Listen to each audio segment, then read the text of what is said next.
Hello students, welcome back to my channel. Today we are going to start the chapter Work, Power and Energy.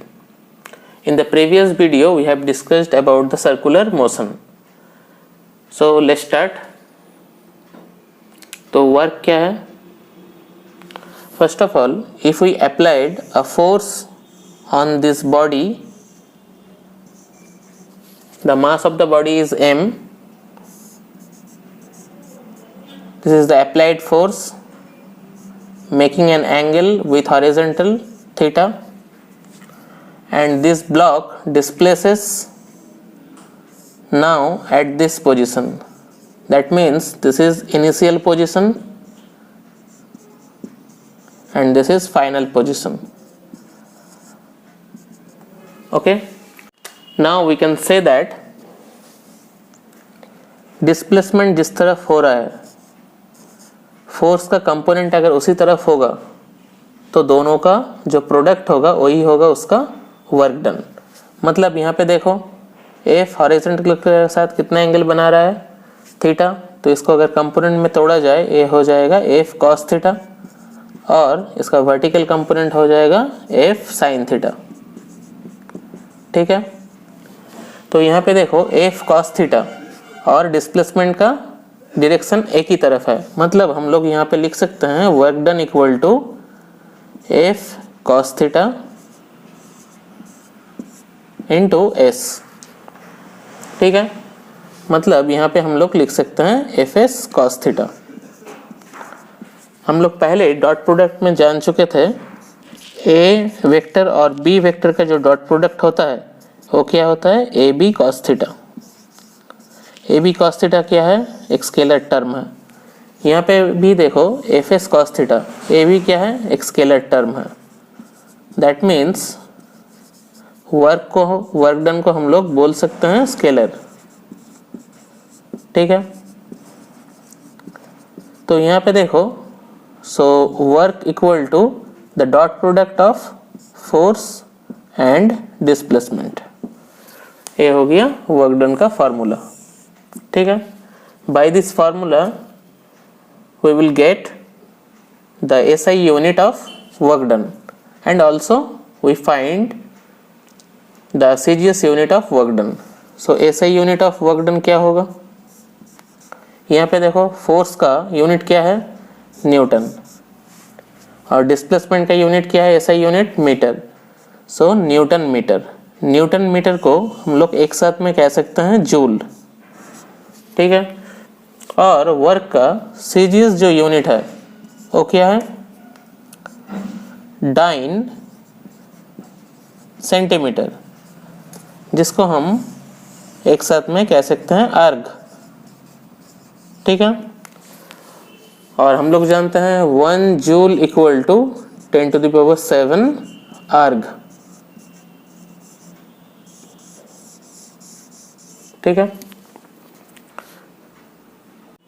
अभी हम लोग work को दो तरह से रिप्रेजेंट कर सकते हैं. सबसे पहले वर्क इक्वल टू हम लोग यहाँ पे लिख सकते हैं F dot S.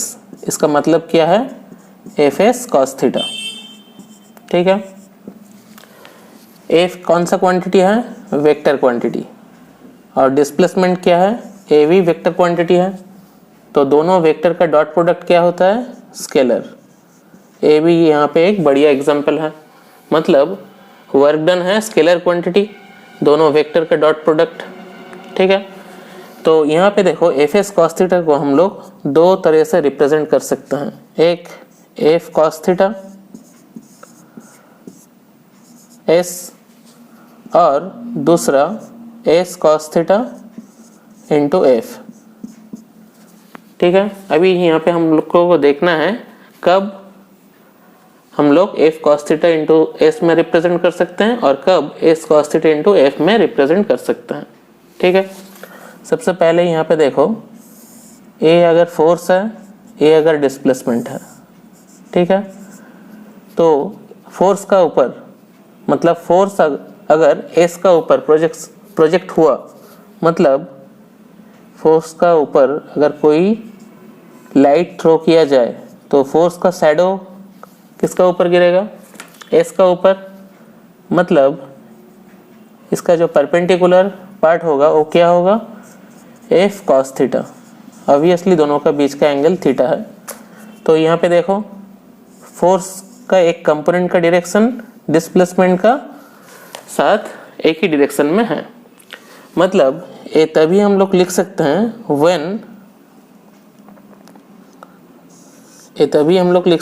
When force in the direction of displacement. ठीक है। और ए कब लिख सकते हैं, देखो ये अगर फोर्स हुआ और ये अगर डिस्प्लेसमेंट हुआ, दोनों का बीच का एंगल अगर थीटा हुआ, तो यहाँ पे देखो मतलब डिस्प्लेसमेंट अगर फोर्स का ऊपर प्रोजेक्ट हुआ तो इसका परपेंडिकुलर कंपोनेंट क्या हो जाएगा, मतलब प्रोजेक्शन यहाँ पे हो जाएगा एस कॉस थीटा। मतलब यहाँ पे देखो एस कॉस थीटा और एफ का डायरेक्शन एक ही साथ में है। मतलब ए हम तब लिख सकते हैं जब when displacement in the direction of force होगा। ठीक है, क्लियर हुआ। अभी हम देखेंगे वर्क कितने टाइप के होते हैं। जनरली वर्क डन 3 टाइप के होते हैं। ठीक है, एक होता है पॉजिटिव वर्क डन, दूसरा होता है नेगेटिव वर्क डन, तीसरा होता है जीरो वर्क डन। ठीक है, पॉजिटिव वर्क डन कब होता है, जब फोर्स का डायरेक्शन और डिस्प्लेसमेंट का डायरेक्शन एक दूसरे के साथ पैरेलल में होता है।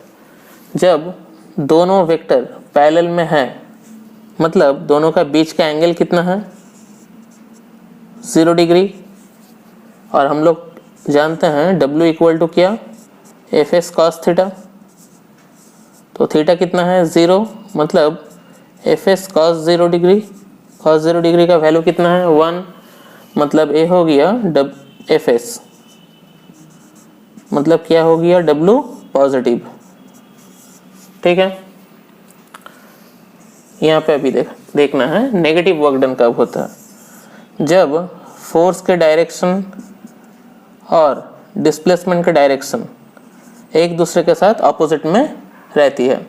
मतलब जब ऑपोजिट में 2 वेक्टर रहती है तब दोनों का बीच का एंगल कितना होता है, 180 डिग्री। राइट। तो यहाँ पे हम लोग लिख सकते हैं W equal to F S cos 180 degree. और हम लोग जानते हैं cos 180 का वैल्यू कितना है, -1। So we can write here -fs। ठीक है, तो यहाँ पे क्या हो गया, वर्क डन नेगेटिव हो गया। अभी यहाँ पे देखो जीरो वर्क डन कब होता है, जब डिस्प्लेसमेंट और फोर्स के बीच में एंगल 90 डिग्री होता है। मतलब both vectors are orthogonal to each other. मतलब दोनों का बीच का एंगल कितना है, 90 degree. Now we can write F S cos 90। Cos 90 का वैल्यू कितना है, 0। ठीक है, ये हो गया जीरो वर्क डन। ठीक है, अभी हम लोग डिस्कस करेंगे तीनों का एग्जाम्पल क्या होता है। ठीक है ना, अभी हम लोग इसका एग्जाम्पल देखेंगे। पॉजिटिव वर्क डन कब होता है, नेगेटिव वर्क डन कैसे होता है, या जीरो वर्क डन कैसे होता है। पकड़ लो, एक रफ सरफेस है। ठीक है, रफ सरफेस मीनिंग क्या है, मतलब सरफेस में फ्रिक्शन है। यहाँ पे एक ब्लॉक है जिसका मास क्या है, m। ये इनिशियली रेस्ट में है। Now it moves towards this direction. मतलब ए ब्लॉक चलकर यहाँ पे आ चुका है। मतलब ए इनिशियल पोजीशन या फाइनल पोजीशन। मतलब यहाँ से इसका डिस्प्लेसमेंट कितना हुआ s। ठीक है, तो इसका ऊपर क्या क्या वर्क डन हो रहा है वो देखेंगे। सबसे पहले देखो ये जो ब्लॉक यहाँ से मूव कर रही है यहाँ तक, तो ब्लॉक का सेल्फ वेट क्या होगा, नीचे की तरफ। ठीक है, मतलब ग्रेविटेशनल फोर्स मतलब यहाँ पे हम लोग लिख सकते हैं F इक्वल टू mg। तो यहाँ पे देखो फोर्स का डायरेक्शन इस तरफ और डिस्प्लेसमेंट का डायरेक्शन इस तरफ, तो दोनों का बीच का एंगल कितना हुआ 90 डिग्री। ठीक है, मतलब वर्क डन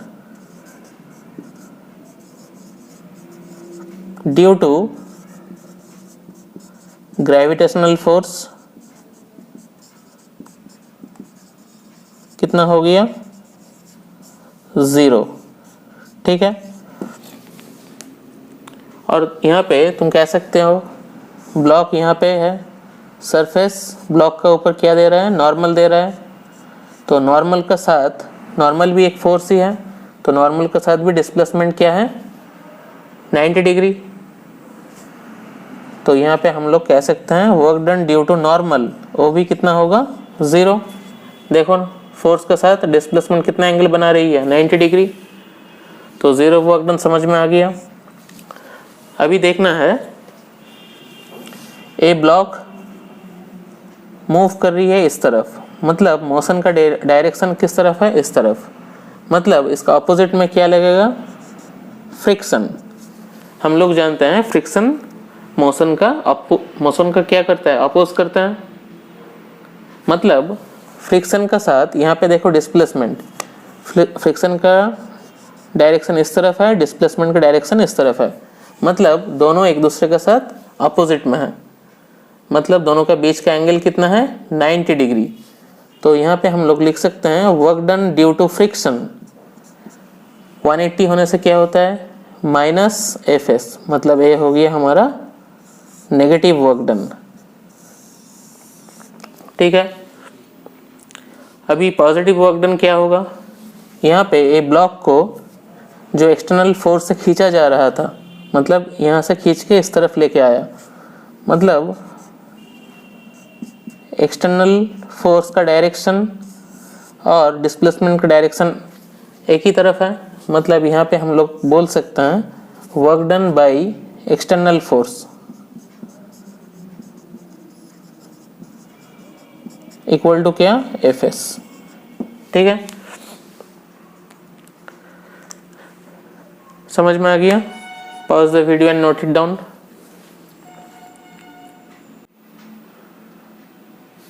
अभी हम लोग देखेंगे इसका कुछ प्रैक्टिकल एग्जांपल्स। तो पॉजिटिव जो वर्क डन होता है इसका प्रैक्टिकल एग्जांपल क्या है, हम लोग यहाँ पे लिख सकते हैं when a body falls freely under the action of gravity, then work done क्या होगा, work done due to gravity positive होगा। क्यों, पकड़ लो, ये अगर बॉल नीचे की तरफ आ रही है, क्यों आ रही है, ड्यू टू ग्रेविटेशनल फोर्स, मतलब ग्रेविटेशनल फोर्स का डायरेक्शन इस तरफ है और डिस्प्लेसमेंट भी इसी तरफ हो रहा है। मतलब देखो दोनों का डायरेक्शन क्या है, सेम, दोनों का डायरेक्शन सेम होने से वर्क डन भी क्या होता है, पॉजिटिव। ठीक है, अभी यहाँ पे देखो negative work done. Negative work done में हम लोग यहाँ पे लिख सकते हैं, पकड़ लो, ये अगर एक ब्लॉक है और ये सरफेस अगर रफ है, ब्लॉक को अगर खींचा जाए इस तरफ, मतलब डायरेक्शन ऑफ मोशन इस तरफ, फ्रिक्शन इस तरफ, मतलब डिस्प्लेसमेंट इस तरफ हो रहा है, फ्रिक्शन इस तरफ हो रहा है। ठीक है, तो दोनों का बीच का एंगल कितना है 180 डिग्री। ठीक है, तो work done due to friction क्या हो गया माइनस, मतलब नेगेटिव वर्क डन हो गया। और 0 वर्क डन में पकड़ लो, ये सन है और सन को अराउंड करके हमारा प्यारा अर्थ मूव कर रही है यहाँ पे। ठीक है, तो अंदर की तरफ कौन सा फोर्स अप्लाई हो रहा है? Centripetal force. और डिस्प्लेसमेंट हमेशा किस तरफ होना चाहता है? टेंजेंशियल। देखो दोनों का बीच का एंगल कितना है? 90 डिग्री। और 90 डिग्री होने से वर्क डन क्या होगा? 0। ठीक है, तो 0 वर्क डन कब होता है? In circular motion work done by centripetal force is always 0, right. हम लोग जानते हैं फोर्स और डिस्प्लेसमेंट का जो डॉट प्रोडक्ट होता है वो क्या होता है? F S cos theta. क्या आप लोग बता सकते हैं ये फॉर्मूला कब वैलिड होगा? This formula is only valid for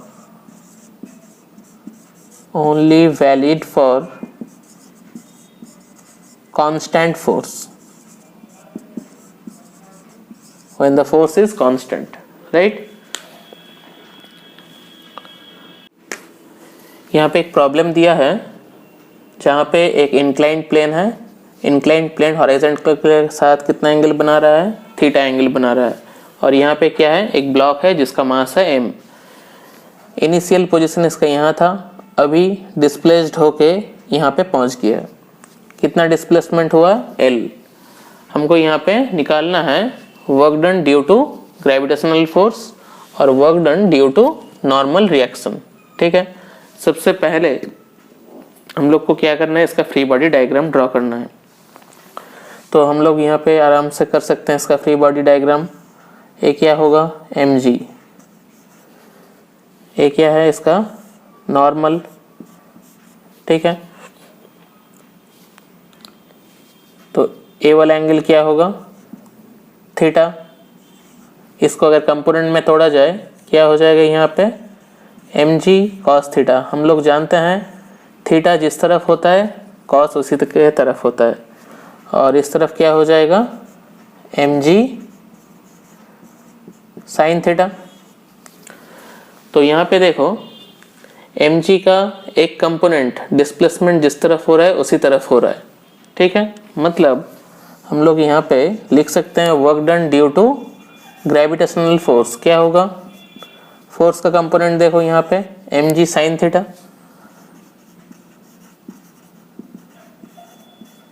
into L। L क्या है? डिस्प्लेसमेंट। तो यहाँ पे हमारा आंसर हो गया mgl sin थीटा। ठीक है, यहाँ पे देखो work done due to normal reaction. Normal reaction का डायरेक्शन किस तरफ है? इस तरफ। और डिस्प्लेसमेंट किस तरफ हो रहा है? इसी तरफ। देखो दोनों का बीच का एंगल कितना है? 90 डिग्री। सो 90 डिग्री होने से वर्क डन क्या होता है? 0। ठीक है, अगर यहाँ पे दिया गया है F equal to 2i plus 3j minus 4k। ठीक है, बोला है एक बॉडी का जो इनिशियल पोजीशन है वो कितना है? 2 1 0 और उसका फाइनल पोजीशन क्या है? 3 4 एंड 2। हमको यहाँ से निकालना है वर्क डन क्या होगा। ठीक है, तो इनिशियल पोजीशन हम लोग को मिल चुका है और फाइनल ए क्या है? Final position. मतलब यहाँ से हम लोग को पोजीशन वेक्टर निकालना है सबसे पहले। ठीक है, तो यहाँ पे देखो ए क्या है? r1।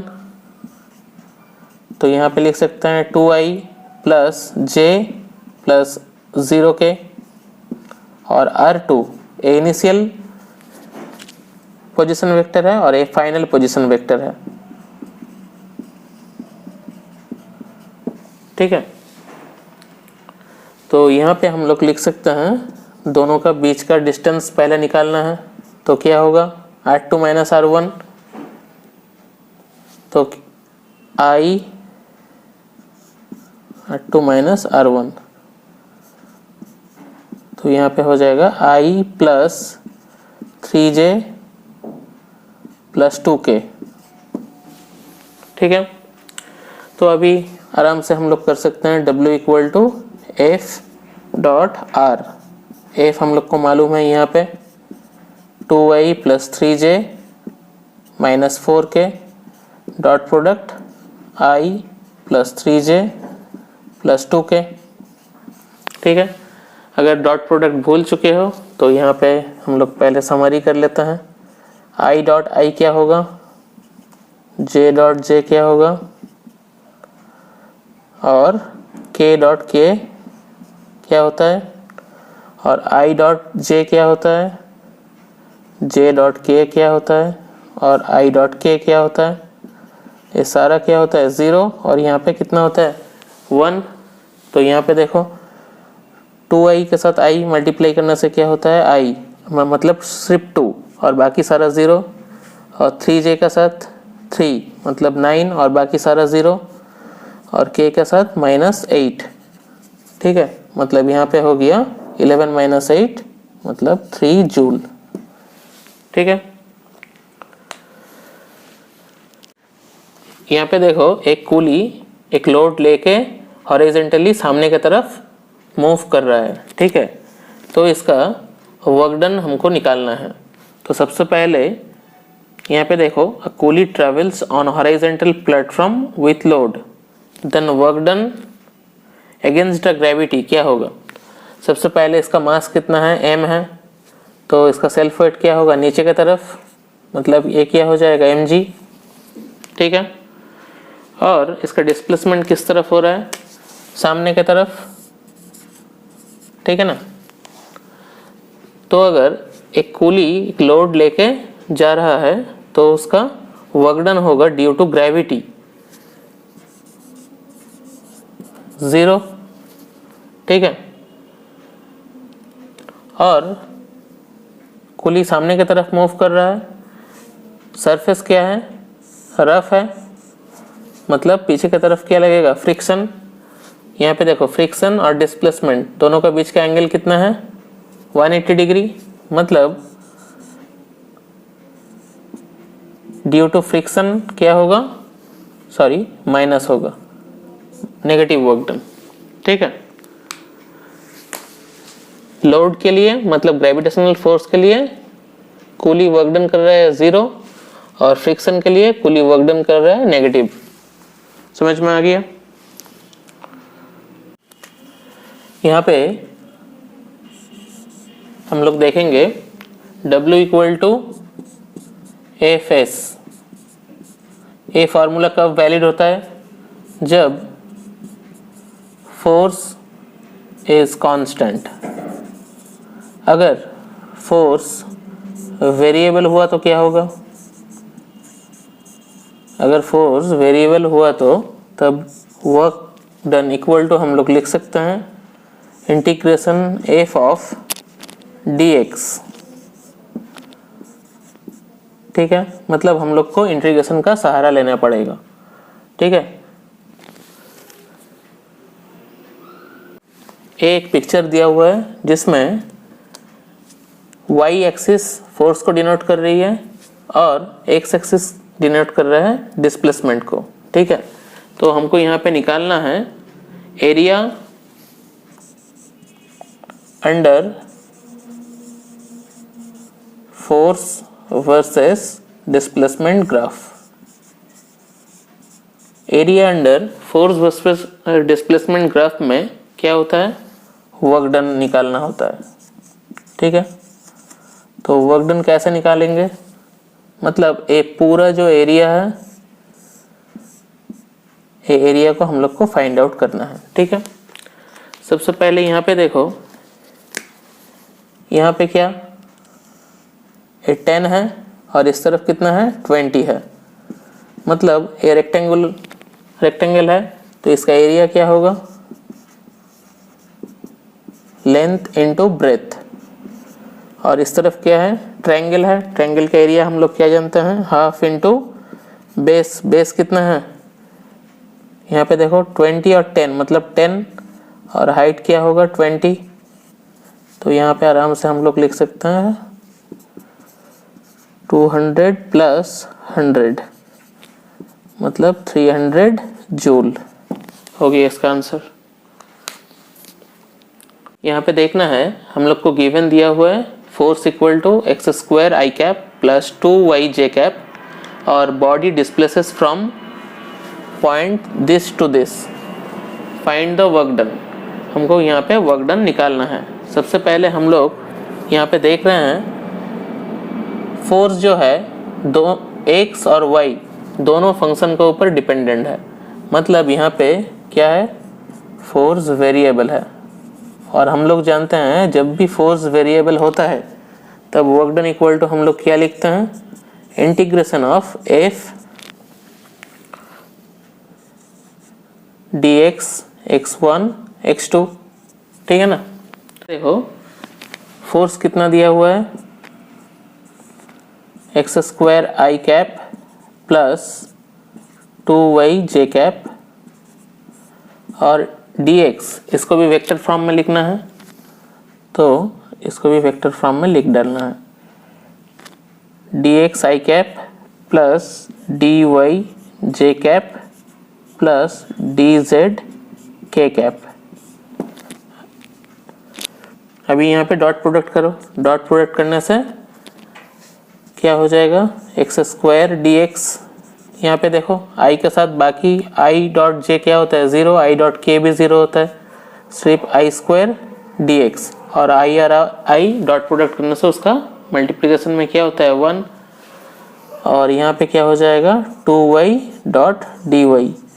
अभी यहाँ पे लिमिट बैठाना है, एक्स कोऑर्डिनेट में देखो कितना है 1 और वाई कोऑर्डिनेट में कितना है 3, सॉरी यहाँ पे देखो एक्स कोऑर्डिनेट में कितना है 3, तो 1 से लेके 3 तक, और यहाँ पे देखो वाई कोऑर्डिनेट में कितना है, मतलब लोअर लिमिट में है 2 और अपर लिमिट में क्या है 4, अपर लिमिट मतलब फाइनल पोजीशन, ठीक है ना। तो एक्स स्क्वायर का इंटीग्रेशन क्या होता है, एक्स क्यूब अपॉन 3 प्लस यहाँ पे देखो 2y स्क्वायर डिवाइडेड बाई 2 4/2, ठीक है। इसका अगर कैलकुलेशन किया जाए तो हम लोग को वर्क डन मिल जाएगा, ठीक है ना।